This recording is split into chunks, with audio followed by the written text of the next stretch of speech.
ખબર જ પડતી નહીં આ ટીના ભાભીમાં શું ફાડી જાય ને એ જ ખબર નહીં પડતી મને તો. આઈ જા તમે? હવે આવી ગયો. ચમા કાચિંડા ગોળે થઈને બેઠી હી. કાચિંડાજી ના થાવ તો ચીવી રહું તમારી આગળ.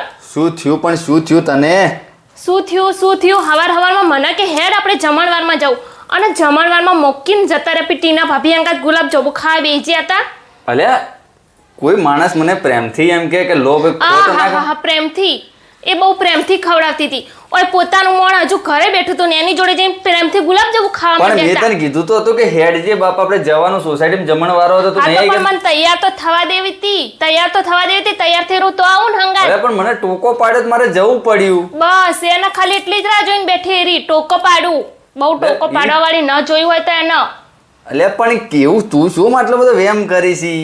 વેમ ના કરું તો શું કરું તમારી ઉપર? તમારા લખણ જેવા હીન વેમ કરો. અલ્યા લખણ હારા છે મારા, તું શક આ બધા ના કર. શક ના કરું? વાહ, શક ના કરું તો શું કરું તમારી ઉપર? અલ્યા પણ પ્રેમથી ગુલાબ જાંબુ ખવડાવતા પ્રેમથી ગુલાબ જાંબુ કાલથી હવે સોસાયટીમાં જવાનું નોમ લો તમે. ચાર મોણા મને કે દીપિકા તારો વરચમ પેલી જોડે ખા કરે હ. ચાર માણસોને સુખ જોયું ના જાય મારું એટલે તને કે બધા કરી. બાકી શું ગુલાબ જાંબુ હતા પ્રેમથી આમ.